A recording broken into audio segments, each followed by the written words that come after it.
ঠান্ডা প্রায় চলেই যাচ্ছে, এখন হালকা ঠান্ডা হালকা গরম রয়েছে। তো এই ওয়েদারে মনকে আরও ঠান্ডা রাখার জন্য লাউয়ের এই রান্নাটি করে খেয়ে দেখুন, গরম ভাতের সঙ্গে দুর্দান্ত লাগবে। নমস্কার বন্ধুরা, ইউনিক শিল্পীস কিচেনে আপনাদের সবাইকে স্বাগত। আজকে আমি তেতো ছাড়া আপনাদের লাউ শুক্তোর একটা রান্না করে দেখাবো।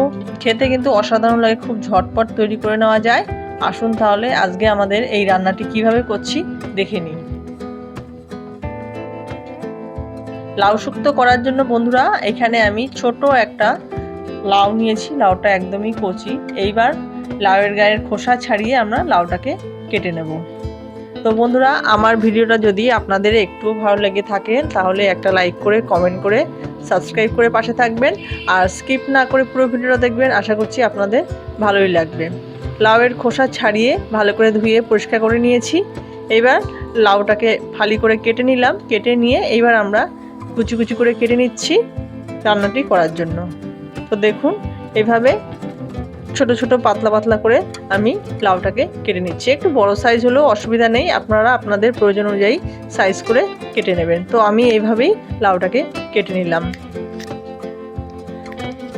তো দেখুন, পুরোটা লাউ আমি কেটে নিয়েছি। এইবার চলুন আমরা রান্নাটা করে নিই। কড়াই বসিয়ে দিচ্ছি। কড়াইতে আমি পরিমাণ মতো সর্ষের তেল দিয়ে দিচ্ছি। আমি সর্ষের তেলেই রান্নাটা করছি, আপনারা চাইলে রিফাইন তেলে বা সাদা তেলেও করতে পারেন। তেলটা গরম হয়ে গেলে আমি তেলের মধ্যে দিয়ে দেব বড়ি। যেহেতু শুক্তো বানাচ্ছি আমি এখানে বিউলির ডালের বড়ি দিয়ে দিলাম।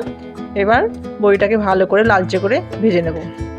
তো দেখুন, খুব ভালো করে বড়ি ভেজে নেওয়া হয়ে গেছে। এইবার সবকটি বড়িকে আমি তুলে নিচ্ছি।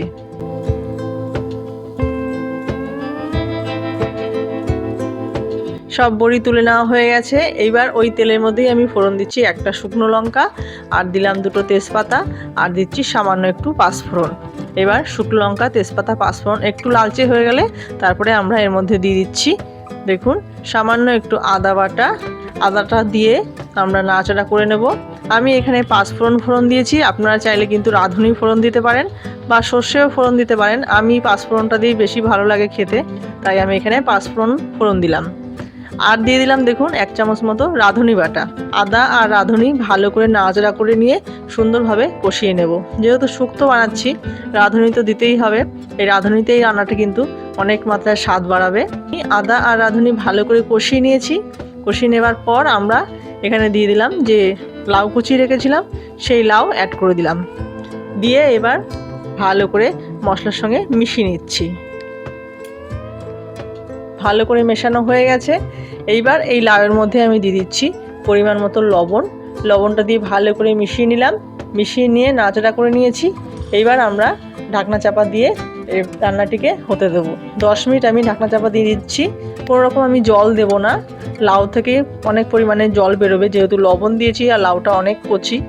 তো দেখুন 10 মিনিট পর ঢাকনাটা খুলে দিয়েছি। লাউ কিন্তু প্রায় সেদ্ধ হয়ে গেছে আর লাউ থেকে অনেক পরিমাণে জল ছেড়েছে। এই জলেই লাউটি কিন্তু রান্না হয়ে যাবে। এইবার আমি এর মধ্যে যে আগে থেকে বড়িগুলো ভেজে রেখেছিলাম সেই বড়িগুলোকে অ্যাড করে দিলাম। একটু আগেই দিয়ে দিলাম বড়িগুলো, কারণ বড়িগুলো একটু শক্ত হতে সময় লাগবে, তাই। তো আপনার প্রয়োজন অনুযায়ী বড়িটাকে আগে বা পরে দিয়ে নেবেন। বড়ি দিয়ে ভালো করে মিশিয়ে নিয়েছি। আর এর মধ্যে আমি দিয়ে দিয়েছি 2 চামচ মতো সর্ষে আর পোস্ত বাটা। 1 চামচ সর্ষে আর 1 চামচ পোস্ত একসঙ্গে আমি বেটে নিয়েছিলাম, সেটা ভালো করে মিশিয়ে নিলাম। ভালো করে মেশানো হয়ে গেছে। তো বড়ি, সর্ষে, পোস্ত ভালো করে মিশিয়েছি। আর এদিকে দেখুন আমি একটা বাটিতে 10 টাকা দামের 1 প্যাকেট গুঁড়ো দুধ নিয়ে নিচ্ছি। যেহেতু শুক্তো রান্না করছি এগুলো দিলে কিন্তু স্বাদ অনেক মাত্রায় বেড়ে যাবে। 10 টাকা দামের 1 প্যাকেট গুঁড়ো দুধ আর 1 চামচ মতো ময়দা নিয়েছি। ময়দাটা রান্নাটির ঘনত্ব বাড়ানোর জন্য দিলাম। এবার উষ্ণ গরম জল দিয়ে ভালো করে ময়দা আর গুঁড়ো দুধ মিশিয়ে নিচ্ছি। তো দেখুন খুব ভালোভাবে মেশানো হয়ে গেছে। এইবার এই মিশ্রণটি আমরা লাউয়ের মধ্যে দিয়ে দিচ্ছি। তো দেখুন লাউয়ের মধ্যে পুরো মিশ্রণটাকে ঢেলে দিলাম, দিয়ে ভালো করে মিশিয়ে নিচ্ছি। আর গ্যাসের ফ্লেমটাকে এবার আমরা একটু বাড়িয়ে দিয়েছি, হাই করে দিয়েছি। যখন লাউটিকে আমরা ঢেকে রান্না করেছিলাম তখন গ্যাসের ফ্লেমটাকে একদম লো করে রেখেছিলাম।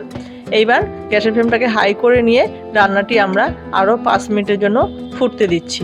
তো দেখুন লাউ কিন্তু খুব ভালোভাবে সেদ্ধ হয়ে গেছে, আর লাউয়ের যে ঘনত্ব সেটাও ঘন হয়ে গেছে। রান্নাটি মোটামুটি রেডি হয়ে গেছে। নামানোর আগে আমি এর মধ্যে দিয়ে দিলাম হাফ চামচ মতো, হাফ চামচ থেকে একটু বেশি চিনি, যেহেতু শুক্তো রান্না আর নিরামিষ রান্না লাউ দিয়ে করা হচ্ছে, তো চিনিটা অবশ্যই দিতে হবে, আপনারা আপনাদের স্বাদ অনুযায়ী দিয়ে নেবেন। চিনিটা দিয়ে ভালো করে মিশিয়ে নিয়েছি, মিশিয়ে আমরা গ্যাসের ফ্লেমটাকে অফ করে দিয়েছি। আর নামানোর আগে আমি এখানে দিয়ে দিলাম 1 চামচ মতো ঘি। তো ঘি দিয়ে আবারও আমরা একটু মিশিয়ে নিলাম, গ্যাসের ফ্লেমটাকে কিন্তু আমরা অফ করে দিয়েছি। আর রান্নাটি যে একটু পাতলা লাগছে এটা কিন্তু ঠান্ডা হলে আরও ঘন হয়ে যাবে। তো দেখুন লাউ আর শুক্তোর এই রান্নাটি আমার কিন্তু এবার পুরোপুরি রেডি হয়ে গেছে। খেতে কিন্তু দুর্দান্ত হয়েছিল, আপনারা কিন্তু অবশ্যই একবার বাড়িতে ট্রাই করবেন এইভাবে লাউ শুক্তো তেতো ছাড়া। তো আপনারা যদি তেতো দিতে চান তাহলে দিতে পারেন উচ্ছে ভেজে, আমি তেতো ছাড়াই শুক্তোটি রান্না করে ফেললাম, খেতে দুর্দান্ত হয়েছিল।